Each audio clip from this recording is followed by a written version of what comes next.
Watershed today. We're going to go to the headwaters area and learn a little bit today, and then I'm going to skip a whole bunch and just do a little ending, and that's the teaser part.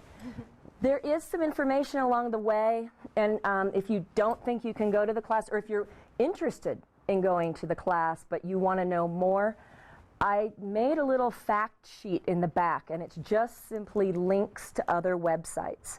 So, and it's not links to everything that I might talk about or introduce, but there's a few links back there if you want to be, an investigator yourself and go in and begin finding out answers to questions that you might have. So, area, original, or seas. And then number 2 there, which sort of follows along with that definition. I have a really big map here. I don't know if you all can see it because we couldn't get an easel, but this is a topographical map, which means that it shows elevation as well as places. This entire topographic area right here on this map is the upper part of our watershed. And I've got some other maps with me if anybody's later interested. The reason I wanted to add a map is because it feeds right into what Dan is going to be talking about, maps and mapping.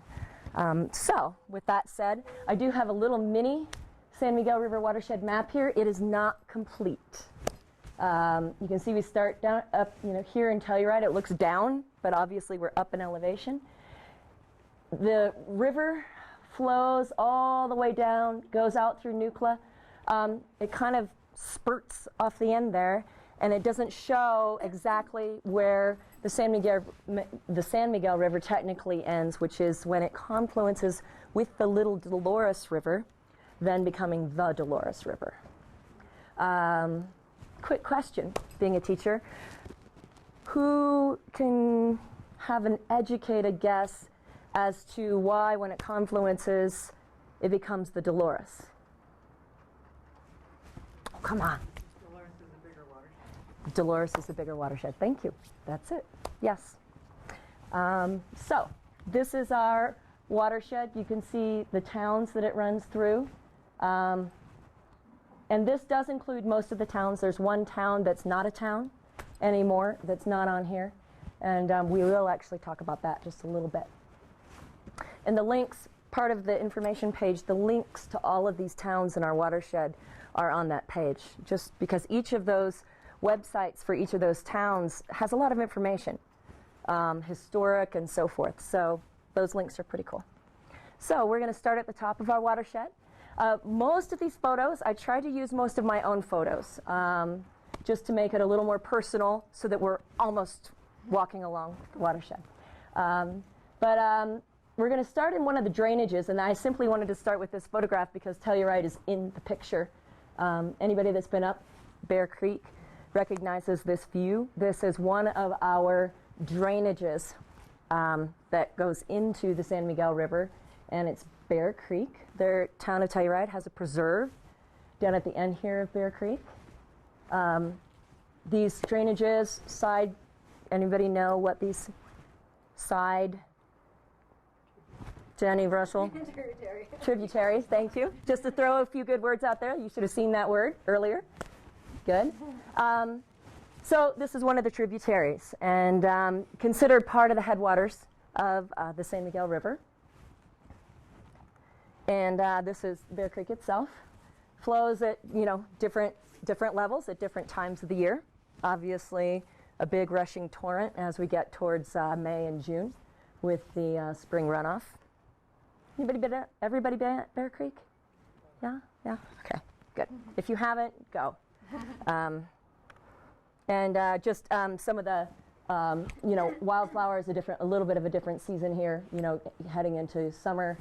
That's San Joaquin Ridge back there behind us, coming out of Bear Creek. This is the hillside.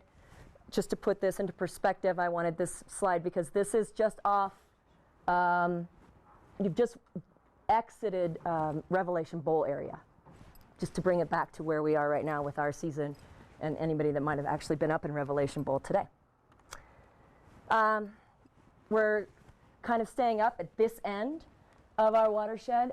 Blue Lake, it's generally considered the San Miguel headwaters. There's a few people that might, take issue with that, but we'll talk a little bit about that. Blue Lake is above the Bridal Veil Falls. You all kind of to put you out at the east end of our canyon, and you continue back to the east. And like I said, generally considered the headwaters. It is an extremely deep lake, 330 feet deep, very deep for a high mountain lake. It's surrounded by a 13,000-foot cirque of mountains. Yes, sir? Was it man-made deep? No. No. No. Right. Okay. I keep looking at my reference point back there, Alessandra Jacobson. She works with me with the Watershed Education Program. Rangers had made it deeper so that they could use it to with the power plant. No, well, we could get into that. No, but they did go down in there and dig, and a little side, and they did create a conduit for the water to come out. Yeah.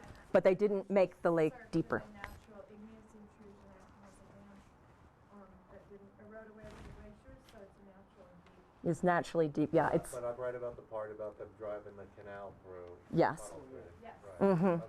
Yes. And interestingly enough, there is a sunken boat in that lake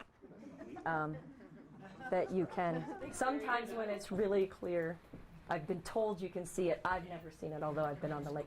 And, a lot of these pictures are going to have students in them because as I was beginning to put this slideshow together, I realized that it seems like all the time that I'm out there, I've got kids, and they're always in the picture. So these are some of our Bridal Veil Living Classroom students. This lake is at about 12,300 feet. Just so you know, a little bit of information on that as well. This is Bridal Veil Basin, and this is considered an alpine zone, and that is the name of a life zone. Our San Miguel River is about 80 miles long. It encompasses about 1 million acres. About 60% of it is BLM and Forest Service, the entire watershed. And we go through, in just that 80 miles, we technically start with our watershed at about 14,000 feet, and we go all the way down to about 5,000. So in a very short amount of time, our river drops drastically. We go through anywhere, depending on who you're talking to, which expert, 4 to 5 life zones in that time. And this is the highest zone. It's the alpine zone. Anybody notice something that's not there that generally you might see a lot in the mountains? Students. There's no kids. I got rid of the kids for this one particular picture, told them to all move. Trees. Thank you, trees. So this is generally a life zone considered above tree line.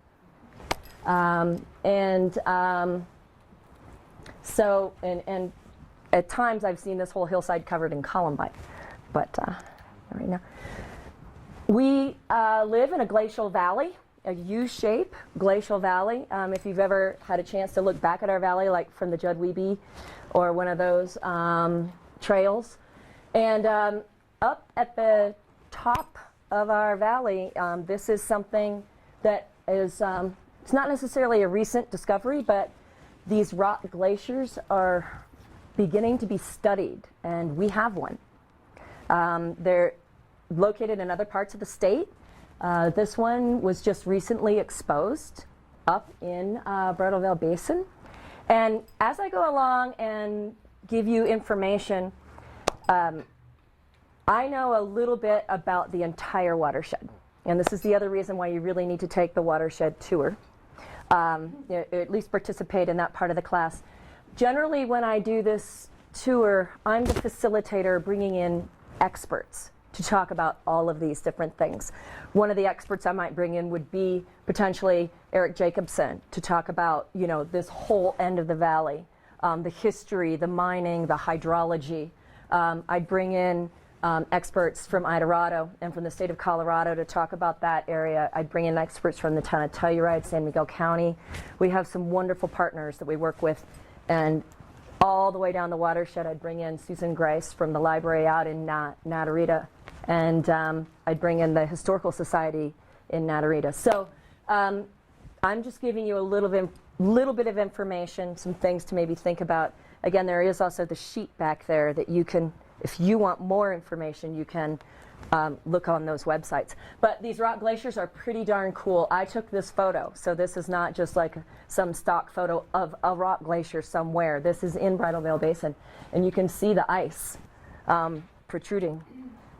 So this is at our headwaters. And a rock glacier is simply, from what I understand, it's exactly what it sounds like. It's still glacial way down below, and over thousands and thousands of years, the sediment and the rocks have come down and settled over the glacial ice, and with some certain event, whether it be climate change or a combination of events of climate change and human impact and so forth, at times they can be exposed. So it's a pretty cool phenomena. It was really great to see this last summer. This is, again, up in that area. These are those darn students got in there again. Bridal Veil Basin, below Lewis Mill, you can see some of the evidence of our history of mining at this end of our watershed. And it's very interesting because our watershed is sort of capped by two fairly large mining sites that we'll talk about on either end. Again, you know, above 12,000 feet in the alpine zone. I thought I'd throw in a little bit of Latin for you just to make you think. This is Aquilegia. Did I say it right? Which I began doing a little more research when I was putting together this slideshow. And actually, in the Latin, that refers back to eagles and eagles' talons. And if you look at the columbine and look at this part of the flower that sticks out, that's almost a talon-like claw, and so that's sort of where that Latin name came from. This is an alpine flower, alpine zone flower, and you might find it creeping into other life zones as well. And we call those areas where you begin creeping and crossing over life zones, we call those ecotones, and those are some interesting areas to study as well. Just another part of our upper watershed, still looking down. Town of Telluride is right around the corner. Anybody ever driven over Black Bear Pass? Been crazy enough? Okay, I've hiked. This was a hiking day. I wasn't in a vehicle, but that's where this is.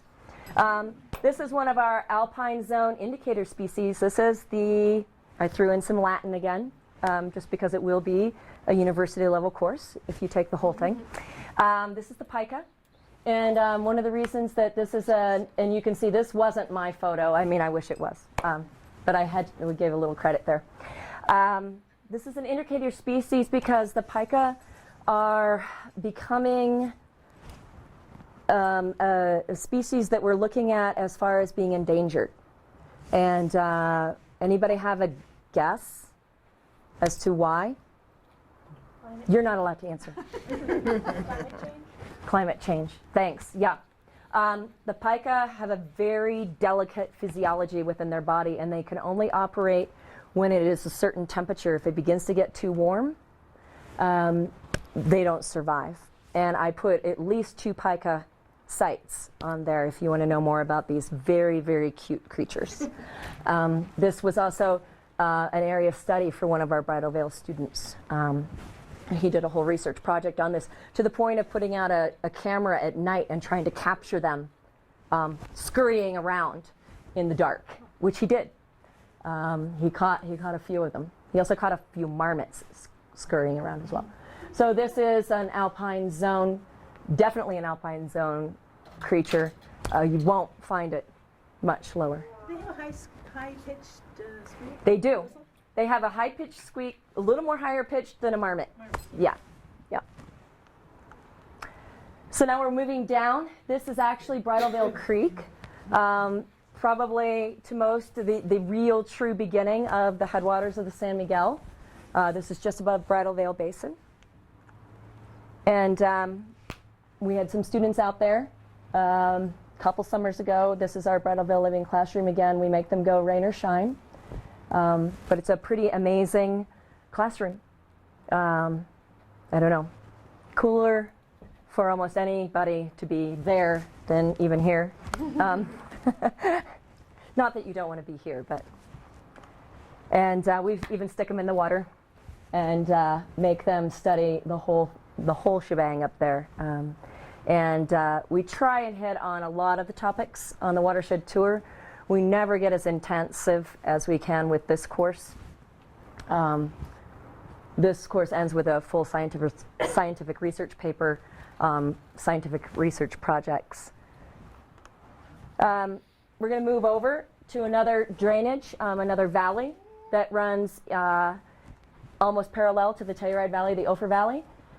This is Swamp Canyon, which is one of the headwaters of the Howard's Fork, which is a San Miguel tributary as well. It's a river that's being heavily studied right now because of the quality of the water. It's so low. No fish live in this tributary as of right now. Does everybody know where Ophir is? One valley over. Everybody been there? Been up Swamp Canyon? Yeah. Again, these are all very accessible places to hike. They're in a lot of the hiking guides. The Telluride hiking guide is getting redone. I think the new edition will be out this summer, which would be great. This is Waterfall Canyon. It's a tributary. It feeds the Howard's Fork as well. It also is a backup source of water for the town of Ophir. And you can see, you know, these places, these basins hold a tremendous amount of snow, which is a big part of feeding our watershed. And so events like yesterday with the great winds can worry a community like ours, because that layer of dust settling on the snow, which is also a study that's being done and something that we'll be looking at in our class. I don't think I put a link to that, but I can give you one if you want one. That dust on snow is heavily being studied in our watershed as well, just by virtue of the dust causing the snow melt to increase at an exponential rate. So here is our little bit of controversy. This is Hope Lake. It's also a headwaters of the San Miguel River. Some say, well, it's a bigger lake than Blue Lake as far as surface area, but it's not as deep. And cubic feet, I'm not exactly sure. I'm pretty sure that Blue Lake has more water. The other little bit of controversy is that we like to say that the San Miguel River is one of only two undammed rivers in the state of Colorado. Anybody know what the other one is? Yampa. The Yampa, yeah. Hope Lake does have a dam on it, and it feeds down to Trout Lake, and that has a dam on it as well. So, and this is definitely, all of this water feeds into the San Miguel River. We've just moved into, with this photograph, a subalpine zone. Anybody? So we talked about what was missing, and now you can see what's present. Is we have our aspen, our Engelmann spruce and Doug fir forests beginning here. And then you can see evidence of the alpine zone there behind it with Pilot's Knob and Golden Horn. So this is all part of our upper watershed. Lots to study. I've just introduced a little with species, trees, flowers. It could go on and on. I like to throw in, being, like I said, I have a twofold background in art and just folding in to Dan's presentation. This is a piece of subalpine art from one of our students that was created last summer. And art and all of this, I think, feed so well together. I mean, it just, I almost feel like you can't have one without the other, or at least be thinking about it. Whatever type of art you do, whether it's a piece like this or something you write, or just something, maybe a song you write if you're that talented. And we've got a lot of mining history, and the reason I'm bringing this up is because, like I said, it flanks both ends of our watershed and fills the middle. the mining history does. And this is all up above our watershed. I mean, above our head, in the headwaters area. And after that, Bridal Veil Creek, this is what our Bridal Veil Creek does. It rushes right over Bridal Veil Falls, and it heads right down there to the Idorado mine, which sits sort of also at our headwaters. You can see the settling ponds there. I'm going to grab my notes here because I want to be accurate about this. I've learned things over and over again every time I do a tour, put together a tour. So a lot of people, and me as well, for many years, thought that this Idorado site was a Superfund site. It is not. And I called it a Superfund site for a long time. So I'm going to get this right. It was identified through the Superfund legacy, but the Colorado Department of Public Health and Environment, which is what Camille Price works with, was the lead agency on cleaning this up, working with Idorado.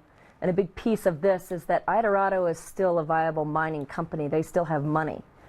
And so this, they are a part of the process of cleaning this up. And on a watershed tour, we would be meeting with Camille Price and Joe Smart, Camille from the state and Joe with Idorado. And they have a tremendous amount of information that they give us about this whole area and the cleanup. This is just above the town of Telluride, just to the east here. And they're basically, one of the main indicators that they're looking at is the levels of zinc in the fish just below this mill site. So that's our headwaters. We're looking back. We're looking back at Bridal Veil. We're looking back at the Blue Lake area. Over to the south is Ophir, and then to the south a little bit more is the Hope Lake, Trout Lake area that all feeds into the San Miguel River. So we're going to leave, and we're going to jump. This was really tricky. I barely have any slides of the confluence of the of the San Miguel and the Little Dolores rivers without kids in them, because this is such a favorite place for kids to be in the water, as you can see. What are the differences? I mean, we took a huge leap. We flew 80 miles. Anybody call out any differences that you see? This is the same river. This is the San Miguel over here, just to put you in perspective. And this is the Little Dolores coming in, and the Dolores behind us. What do you see? Silt, muddy, murky. Anything? Different What's that? different life zone. A different life zone. Exactly. A really different life zone. Yes. And in just like I said, a very short 80 miles, which is not very far to travel, especially on a watershed. Anybody know where the Dolores goes? Into the Colorado. Yeah, into the Colorado. Thank you. I can always count on Jenny. So we've got some high desert geology here, horizontal sandstone. We're in the Colorado Plateau area here. Again, this is the San Miguel coming in to the Little Dolores. The sedimentary strata, like I said, there's very few. There's a couple pictures that I had that I got off Google, because all of my pictures had kids in them. As you can see, the water is just so inviting down there, especially on a sunny day. And the kids love it. This is the other reason why it's so much better to be there than sitting right here. And it's amazing. There's Don't make apologies. They're good for scale. Okay. And they're probably ours. Some of them might be yours. Yes, if you have children. There's a great clay deposit along the edge there where the confluence occurs. Clay like the natives would use to make pottery. So it's a pretty cool spot. Decided to throw out a little Latin again. I called it a flower. It's a flowering plant. The crimson hedgehog cactus. I learned a little bit more about this as I was doing that. But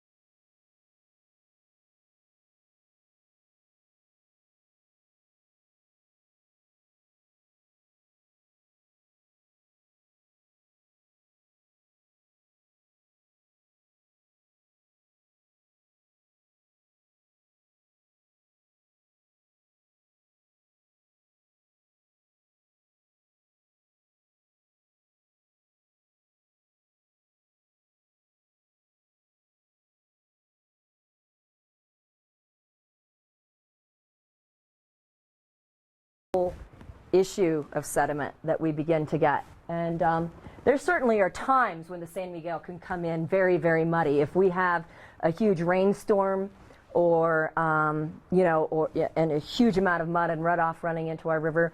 But the Little Dolores is dammed, and it seems like that occurrence of, release and just kind of not a natural ebb and flow of that river cause it to be quite a bit more muddy.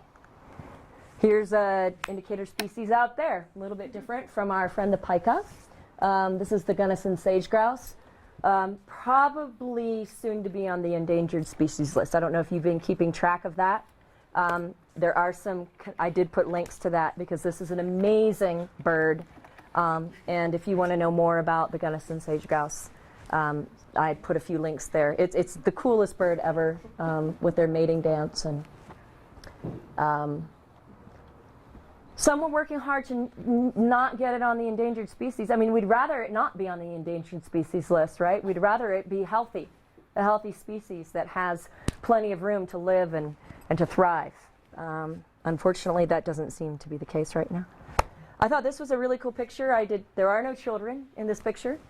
For those of you who's ever been out to this site, Uravan, or, kind of interesting, there's still a sign there for Uravan, although there's, and I'm not going to show you a picture of what it looks like right now. If you haven't been out there, you've got to go on the tour, because it doesn't look like this anymore. Uranium mining community. This is where Madame Curie did a lot of her work. This is where the vanadium uranium, it was mined, and the uranium for the bombs that were dropped on Hiroshima and Nagasaki, this is where the uranium came from, right here in our county along our lovely San Miguel River, right there at the bottom. This is the hanging flume, another piece of mining history, super cool. When you go on the tour, we visit the museum in Natarita. There's an amazing video that's been made about this, and there's really amazing experts that know all about this feat of, it's an engineering feat in the mining world. And again, it's right here. There's really nothing else like it anywhere. There's a few hanging flumes. There's one very short section that's sort of similar in California, but doesn't even begin to compare. And I do have a site. I do have links for that. I think they're reconstructing. They're reconstructing a piece. They're reconstructing about a mile. I don't even think it's a mile. Not even a mile. And they're trying to use the original tools. And again, I did put a link for the hanging flume on the sheet. I just thought this was incredible. Probably shouldn't have thrown it in, but these are the ponds, the holding ponds when Uravan was Uravan. And this is the uranium stuff. This is the San Miguel River right here. So that's kind of where that was. This, on the other hand, I've heard both in the last 5 years. I delved deeply. This is a Superfund site. It is a Superfund site. It was identified through the Superfund legacy. But again, the lead agency on cleaning it up was the Colorado Department of Public Health and Environment. But this, if you get, and there is websites. I did put websites about both the Idorado and the Uravan sites back there if you want to look it up and kind of look at the difference. And this was a Superfund site. No longer looks like this. You have to go on the tour to see what it looks like now. Just some wildlife out there. I tried to find the Latin name for a crawfish or a crayfish or a crawdad. There are potentially 6 in our area, and I couldn't quite pin this one down. So that's something that I'll have to keep working on. Some high desert art, just to throw our art pieces in again. This was a collaboration by the Norwood 6th grade when we visited the confluence. 6th graders working together, that's quite the statement right there. These were the 6th graders. I don't remember at what point, before or after. It's a good view of the muddiness of the Dolores compared to the San Miguel at this point in time, which was spring. And that's it. We've got a fairly unique watershed, something that's well worthy of being preserved. I did include some information on just general wild and scenic designation. I'm not even going to get into that, although the course will. It's kind of a complicated process. If you want to know more, I put a couple links about that. And also some links on just preservation through Sheep Mountain Alliance, and then also the Telluride Institute website. That's it.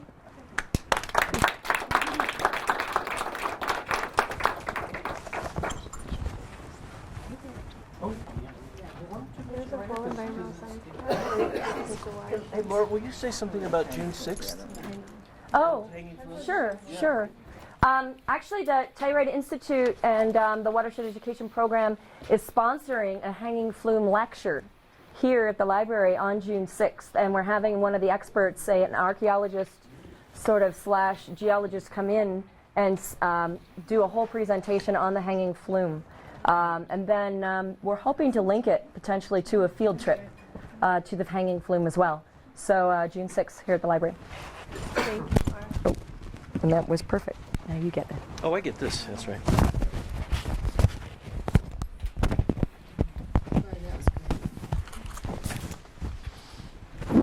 Oh, I didn't go over the answers. Sorry, we'll do it later. I bet you got it all right. I did. I was Test. Okay.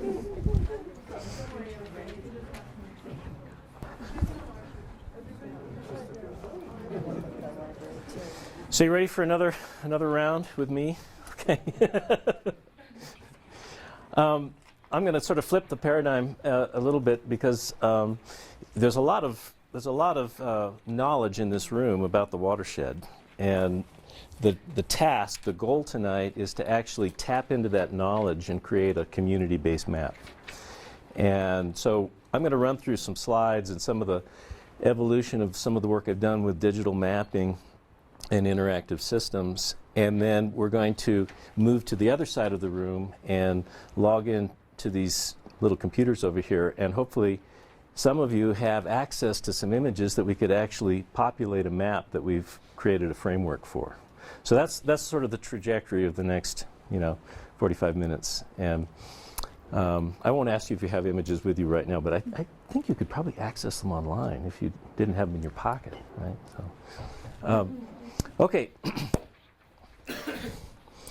And kind of going back to this idea of sort of integrating our thinking, Laura and my thinking around watershed just fits right into this whole building common ground. And I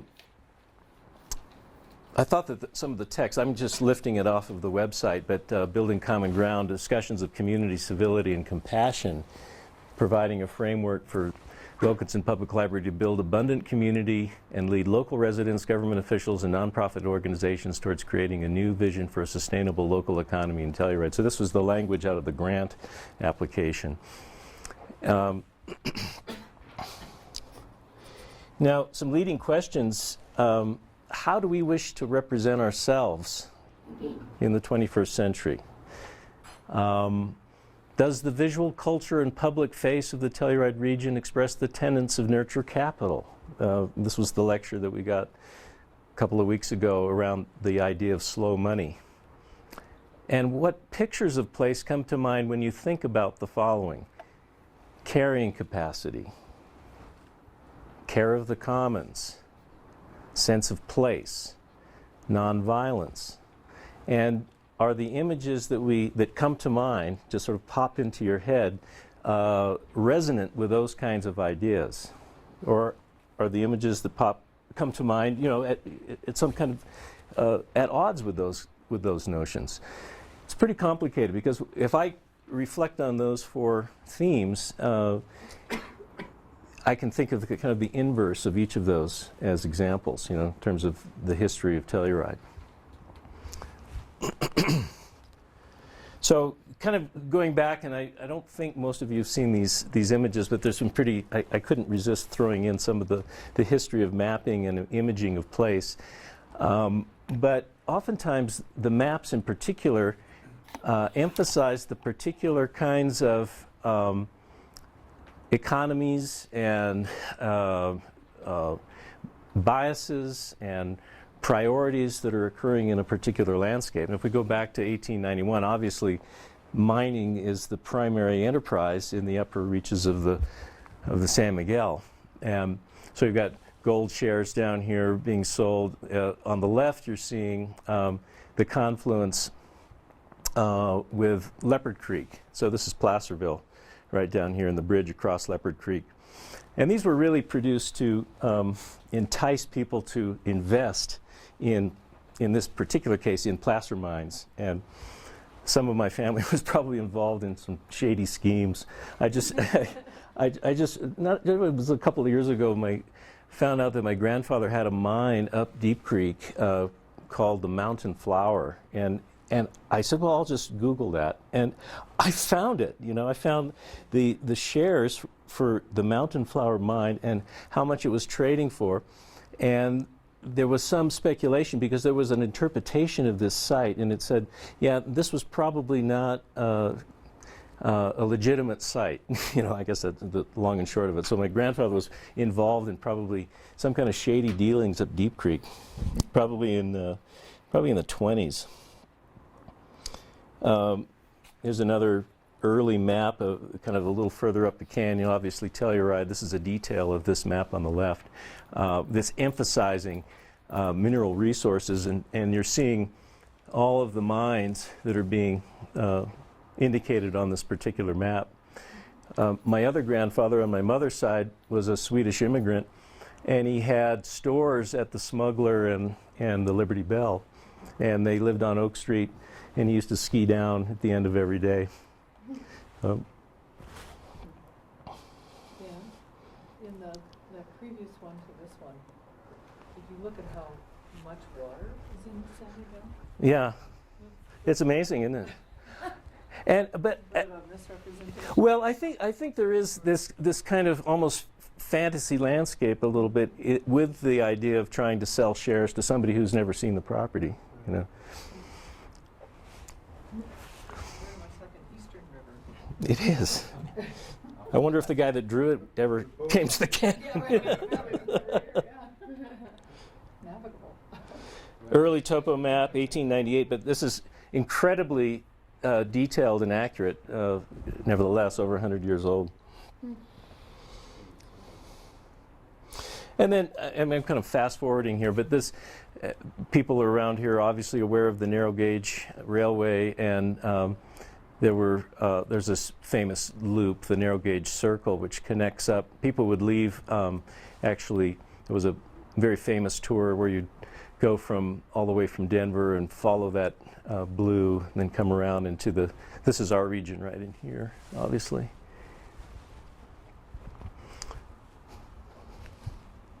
But as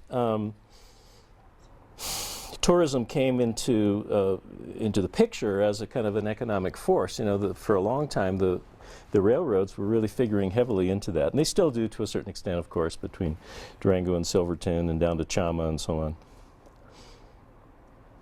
But my mother used to tell stories of riding. She went to high school in Durango from Telluride, and she would ride the Galloping Goose from Telluride to Durango just by herself.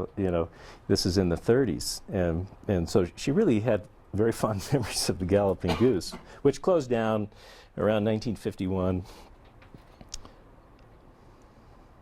And then fast forward to last year. This is a hiking and biking trails in the Telluride region. So again, different emphases in terms of these maps. They tell a real poignant picture about the transformation of the economy and our understanding of place through the history of maps. Now, as we enter the age of the internet, there's other kinds of, the availability of mapping instruments has really exploded. And I showed this last spring, when I was talking about community-based maps. This shows so-called food deserts, and if we zoom in on the local region, the pink area is showing San Juan County, number of people with low access, pretty much the whole population of the county. What they mean by low access is here, how close are you to a supermarket? And I thought, well, that's kind of strange. I mean, if you have, does that mean that somebody that has a garden in the backyard and a bunch of chickens, they obviously don't, they're not in a food desert in the least. So we have these conceptions about what constitutes abundance and what kinds of relationship we should have to the local landscape. If we can drive to a supermarket within 10 miles, this is a good thing, you know.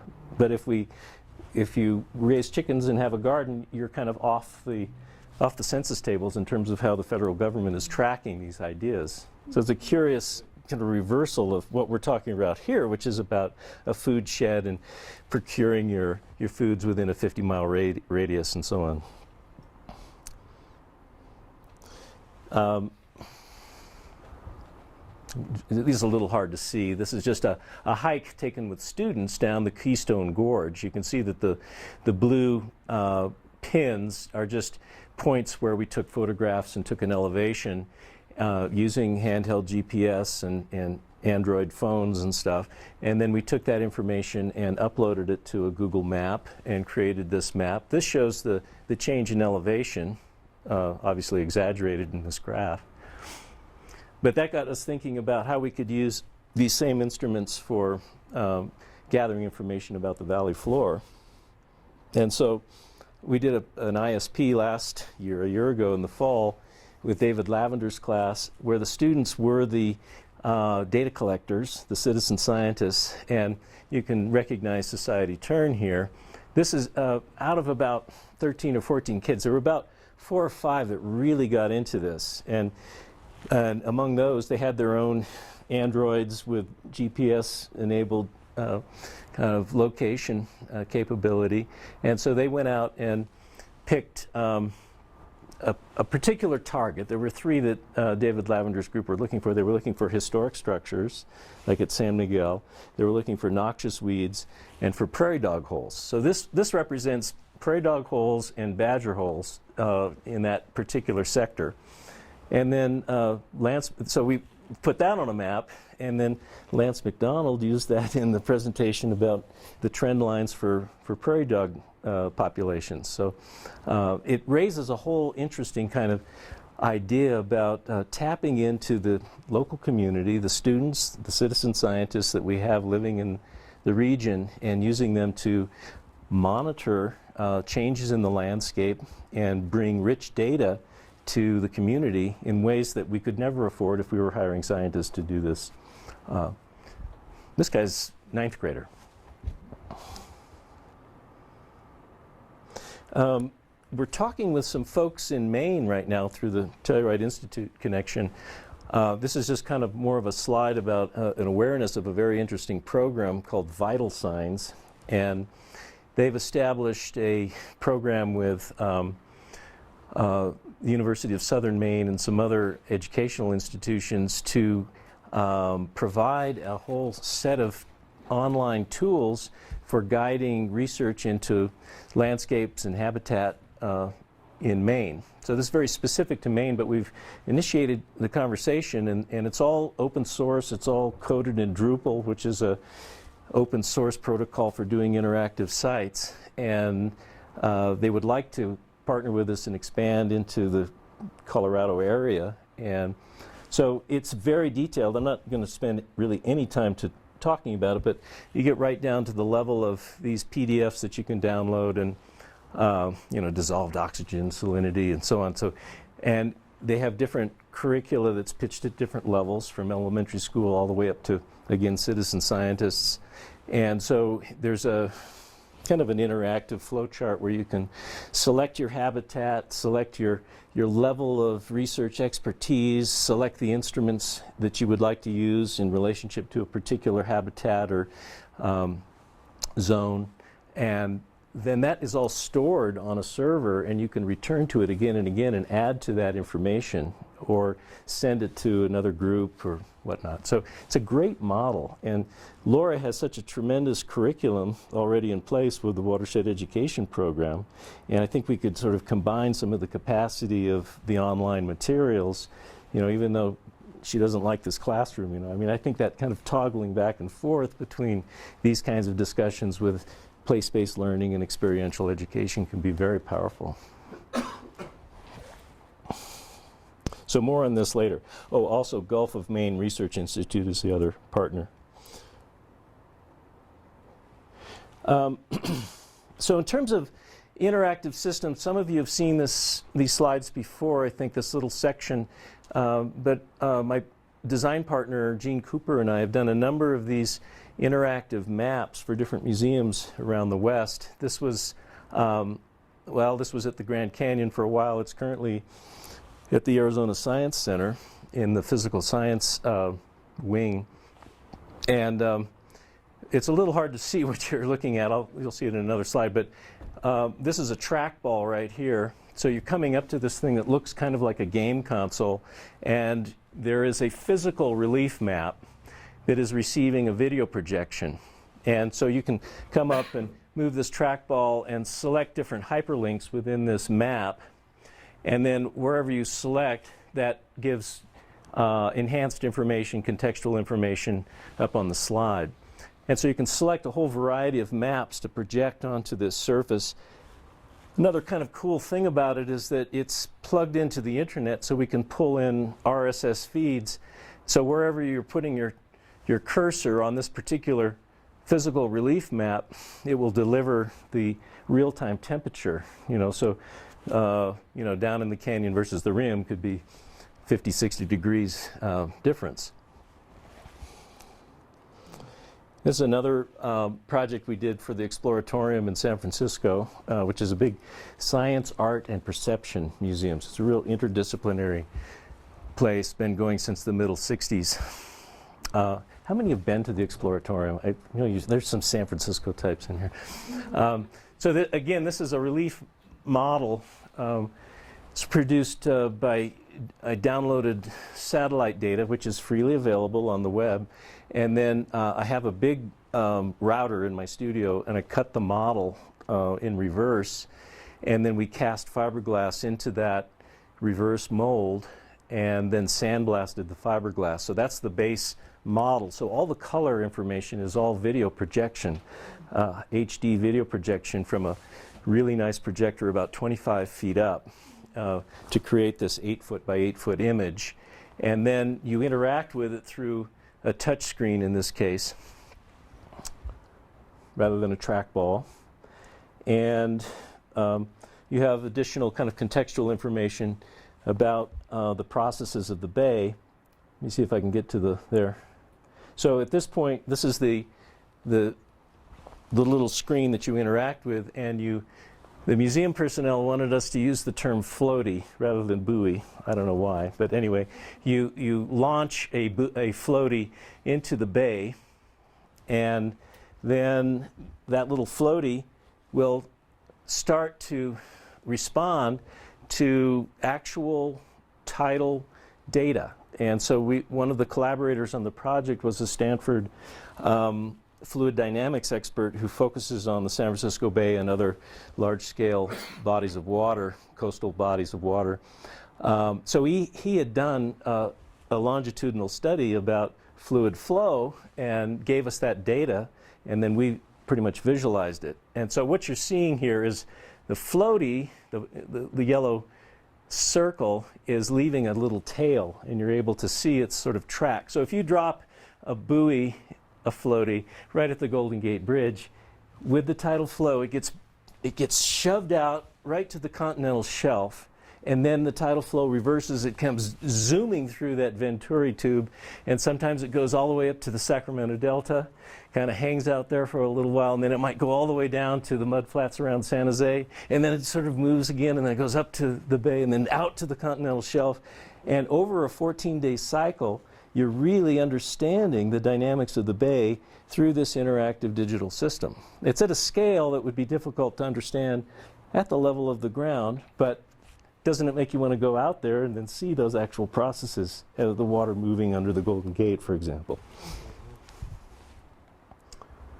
Another one we did for the city of Tempe was more of a historical display. It has a whole bunch of different layers which focus on the demographics of Tempe, Arizona, and heat island effect, and historical changes over time.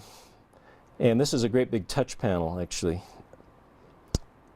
This is sort of a detail, kind of a mock-up for our presentation. So you don't really, this doesn't really work quite this way, but so you can select, where's my mouse? These are the 4 themes that the museum came up with: surviving the desert, living together, college town, building our community. So if you click on one of these menu items, then you'd get a sub-menu of all these different kinds of aspects of the community. And then if you clicked on historic properties, the whole map would be populated with these red targets. And if you selected a red target, you get a pop-up showing a historical photo.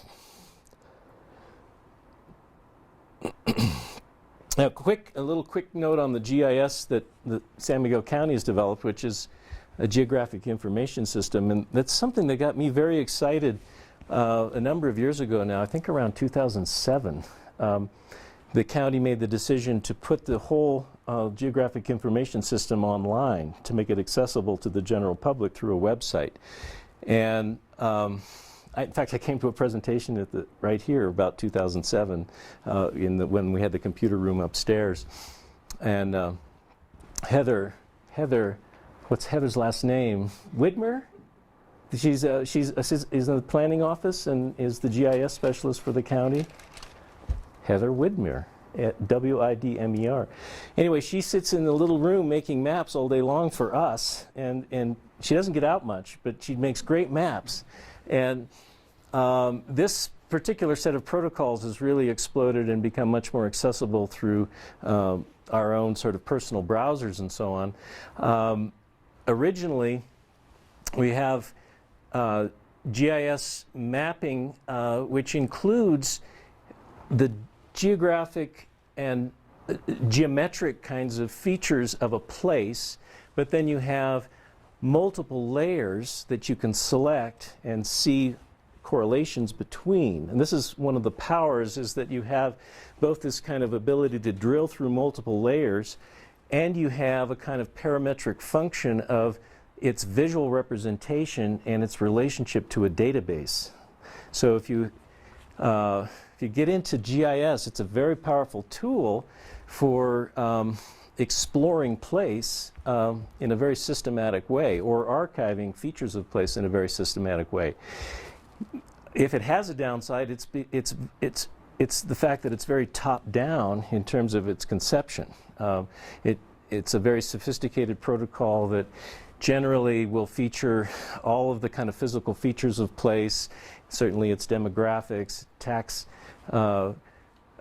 maps and topographic maps and sewer lines, all the kinds of practical things that go into defining a place in an analytical way. But generally what it's not carrying is the cultural features of place, generally speaking. So I made a proposal to the county several years ago to create a cultural layer for the county that would include all the stuff that gets left off of the map, and that's something that we're sort of still working on, and I've got a couple of different instances of that. But simultaneous with that process, we had this explosion in online mapping technologies and interactive systems that we have control of without going over to the county and worrying about whether we could get access to the county server or not.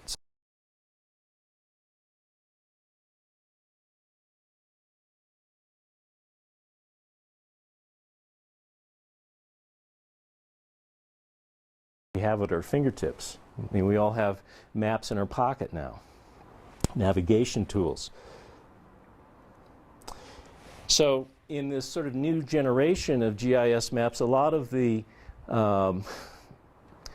maps that are available online are taking the sophisticated mapping instruments developed first as sort of standalone products, as these massive GIS systems, and porting them over to web-accessible, browser-based technologies. Now, they're not as sophisticated, they're not as powerful, but they are great for the kinds of things we do for watershed education.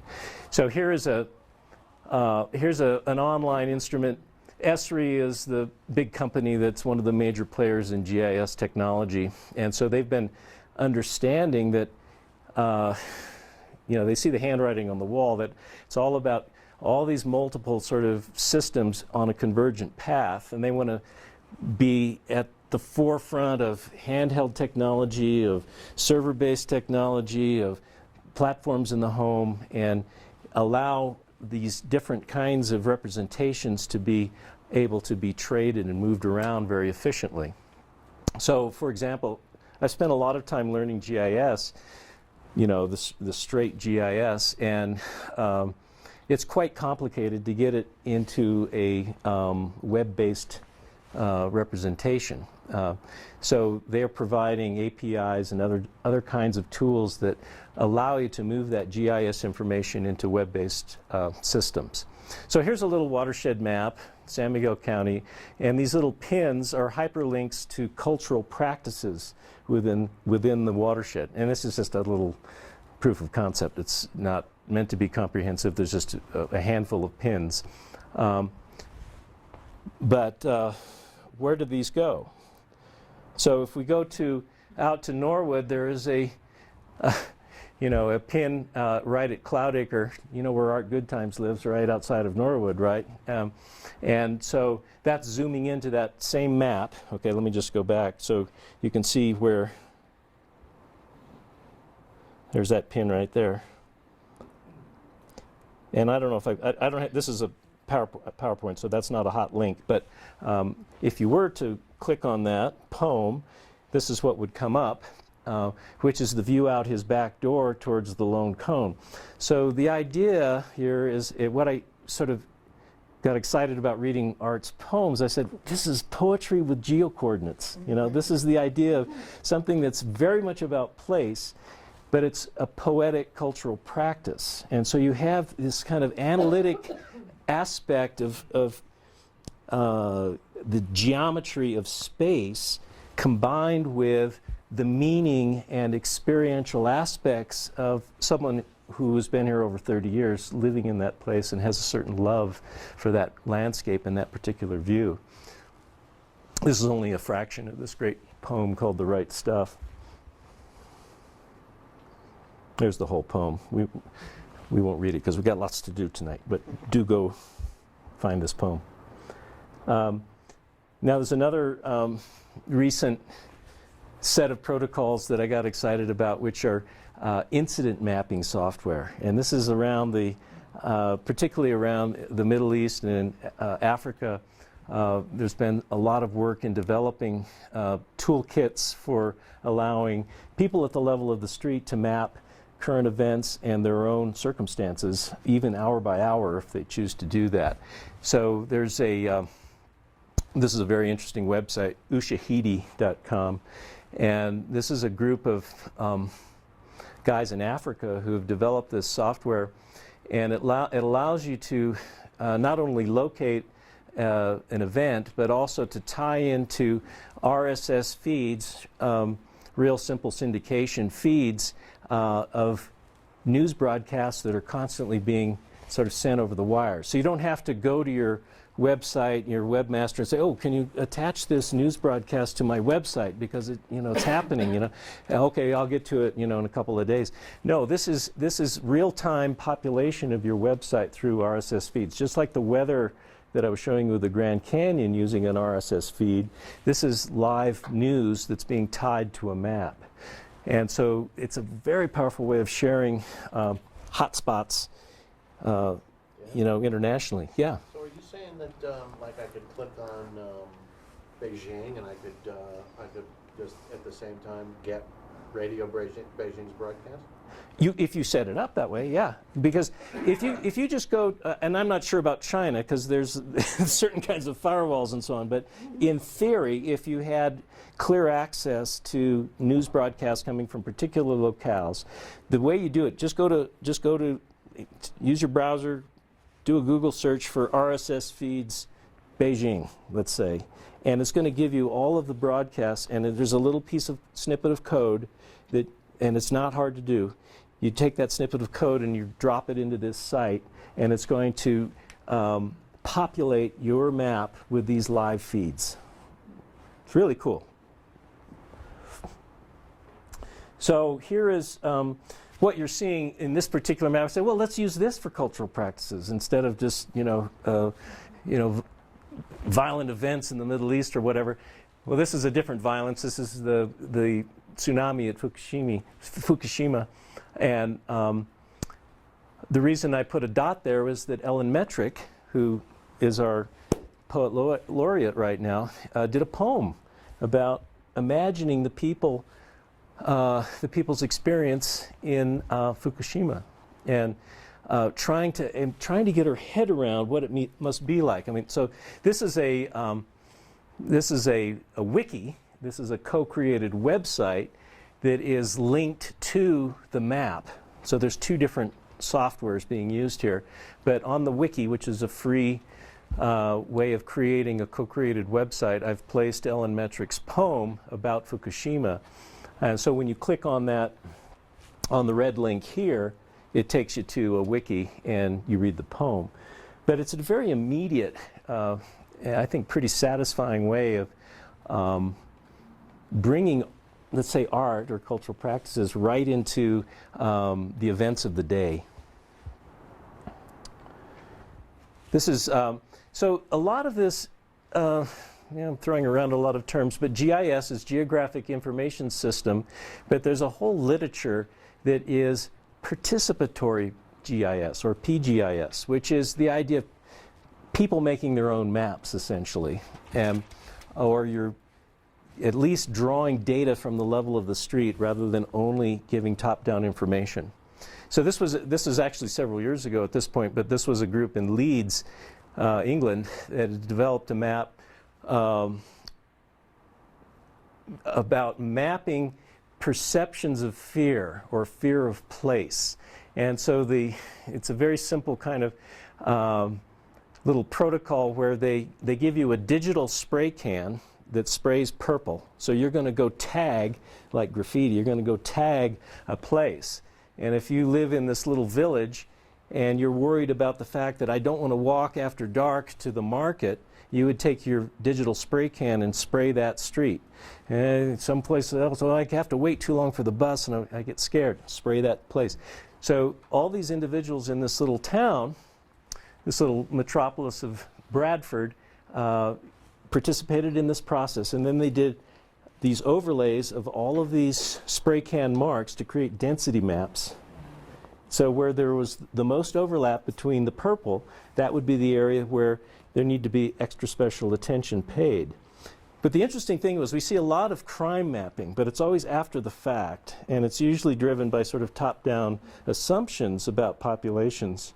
It's not driven from the actual, again, level of the street or what the citizen is experiencing. And there's this other idea of even taking the map making into a physical process. This is a process that happened to be in the Philippines. The third world is really very interested, in general, is very interested in these processes where cartographers with these kind of interests in indigenous land ownership and legacy rights to land will move into different areas. This is happening in Canada and Latin America, Southeast Asia, Africa, the Native American reservations, and doing mapping exercises with the local population. And I'll just go to the next slide, it's a little easier to see. So this is the satellite perspective on land use on the left. This is the modified map done with the assistance of local people giving oral histories and other kinds of information to refine that map. So, and as it turns out, it's a lot more accurate and a lot more useful. Thanks for coming, you guys. We're going to put in the library, once we kind of figure out exactly how we want to configure it and where it needs to go and all that kind of stuff. And this is something like the one that I did for the Grand Canyon with Gene Cooper. So this was the original CAD design. And then this is what we previewed in the AHA school last August. Citizen scientists, kids love this. And So you're seeing, again, the video projection on a relief map. It's a little hard to read there. And they're using the trackball to select different targets in this map and then call up contextual information. In this case, they have a geology map, and they are selecting different strata up and down the watershed and then getting chemical information, the scientific name, everything in these color-coded diagrams in the upper screen. But we also got beautiful pictures and panoramas and other things that are also loaded into the system. So the point is that it's not what we load into the system, but what you guys could potentially load into the system. And so again, it's a bottom-up participatory practice that we're interested in. So that brings us right to the present. And so Gene and I have been working on sort of the next iteration of this stuff. There's another package that some of you may know. Google bought them out a couple of years ago called Panoramio, and it's an online photographic archive, if you will. But the thing that's cool about it, and they were kind of one of the first out of the gate to do this, so they're using a online digital map, and then you upload your photographs to your own personal website, and then you just drag over and locate it where you took the photograph, and then the photograph sticks to that particular place. Or if you have your camera GPS enabled, then you can do this automatically, where the camera has metadata, the photograph has metadata that locates the lat long, and it will just sort of snap it to the particular location. So in this case, I made this little site a couple of days ago, and then I put out an invitation to build a group site that would be focused on the San Miguel Watershed.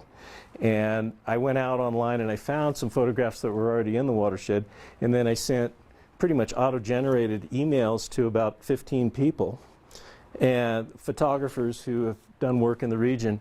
And this one guy bit, and I don't even know where he lives, but he does beautiful work, and he's really focused on the upper basin and really high-level ridge, subalpine zone. And so this is one of his photographs. I don't really know his name. It's A.J.M.C. Davis. Does anybody know a Davis photographer? He's not here, is he? No.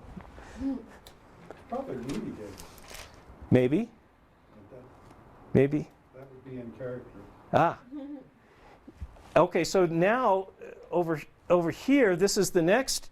After that, we've got this system, which we just are launching today, and because I want some of you guys to sit down at these computers, this is actually a touch screen, and so you can touch a dot on here, and it will, if it is, there we go. I don't know. I think my fingers are.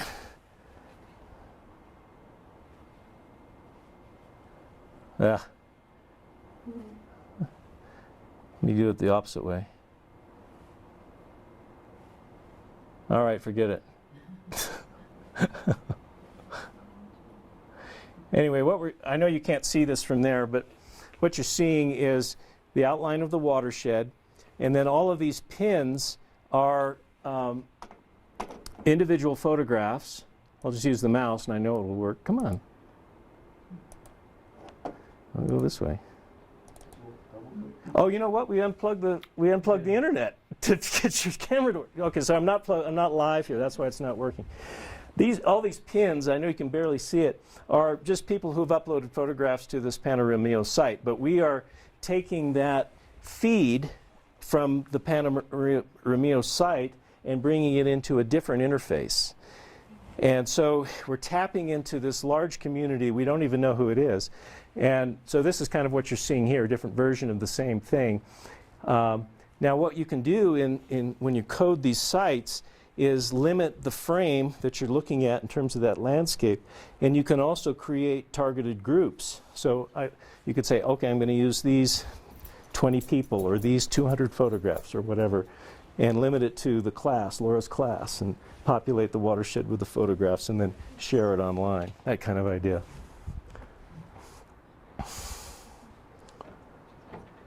So this is really the last slide. But thinking about going back to this idea of currency and what is our kind of common currency now, and you think about water now, whereas maybe it was gold years ago, we also think about information, you know, is a different kind of, has a different kind of value.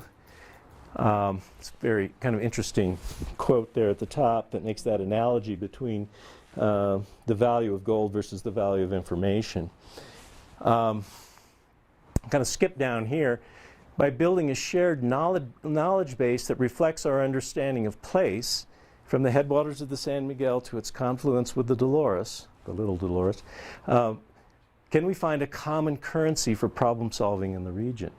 You know, you think about this tremendous conflict that's going on right now over issues of water. You know, Montrose County wants to open up water so that we can have the uranium mill, and that's, you know, crazy. But on the other hand,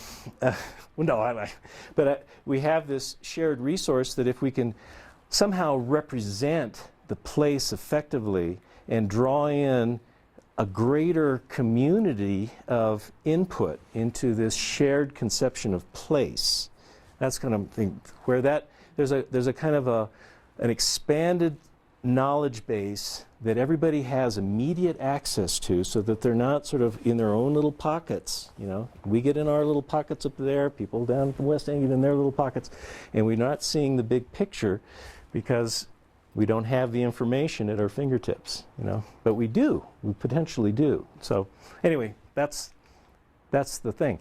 Now, okay, our little exercise, our little hands-on thing, if you're game, let me get my paperwork.